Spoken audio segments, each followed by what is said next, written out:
POPL Burger is a burger restaurant at Christianshavn, and it's built for the Noma family. We got the project during COVID, where René Redzepi called us, and I couldn't hear who was calling.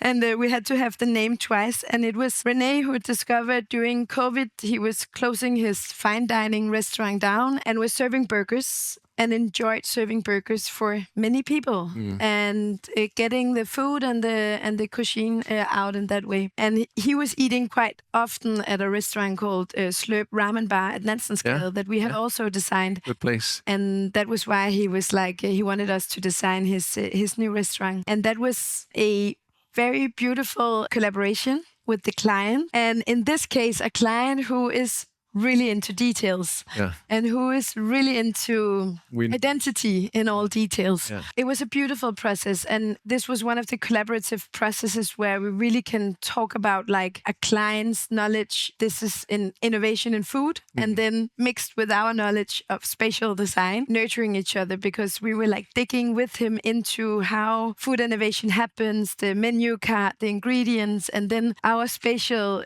design for POPL Burger is a clear reaction to that. So all the materials is a reflection of the menu cards. We worked with compressed flours, actually a Rockfon product, which is the organoid that we installed in the ceilings and in the bathrooms with the corn flour and lavender and different things that reflected the menu. We worked with raw elm wood where you can really see the grains. We worked with untraditional materials like mycelium for the lamps we casted and compressed paper for the tabletops. So this was really a project where I feel that was the it a game changer for you, it was a game changer in many ways. It was a beautiful process, and today we are almost drawing everything for the Noma family. We do everything for Hard Bakery, which is Noma. We've done 11 Hard Bakeries in Copenhagen, and everything for Hija de Sanchez and Noma projects. And each of them is Noma, but it's also really like this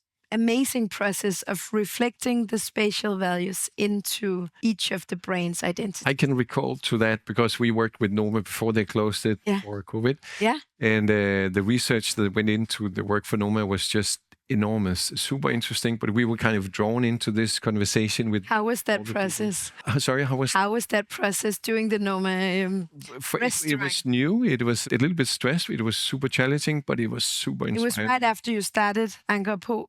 More or less, actually. A couple of years and after. we just talked about it before as well. It was one of the projects that really defined us. We can talk about that later, but we have pivoted into the international scene. Yeah. And the Noma project for us, for sure, was one of these projects that defined the way we could work. But it was super interesting talking about the details. And René was very focused on having an experience that was following the 3 seasons. And we were working with skilled people and other lighting designers as well to define how do we change the mood from these 3 different seasons, not 4, but 3. Yeah. And we found out that changing or tuning the color temperature, so it kind of followed the daylight in the summer and the winter and so on. So we wanted to have this fireplace cozy feeling, and we would kind of close the light around the tables more in the winter. We would work more with indirect light in the summer, so we would pull the beautiful daylight into the space. We had about an interview with 40, 50 people about how they saw the light, and amazing. Even Ali in the dishwashing, who's a partner of Noma. Yeah. We had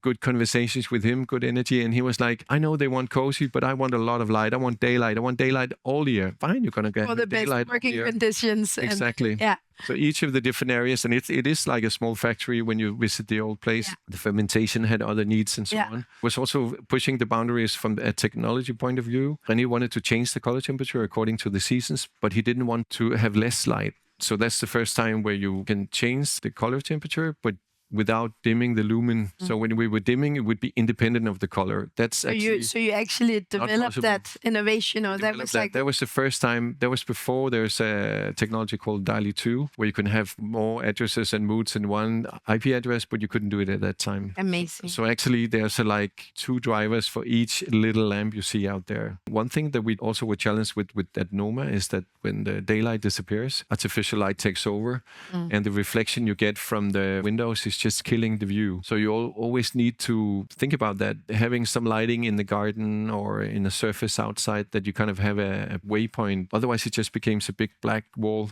Yeah. and the window. And with René, I've been crawling around in his garden, lighting up his straws, and it was never enough. And we had so much light at the end. It was like, they're going to burn if we put more light on.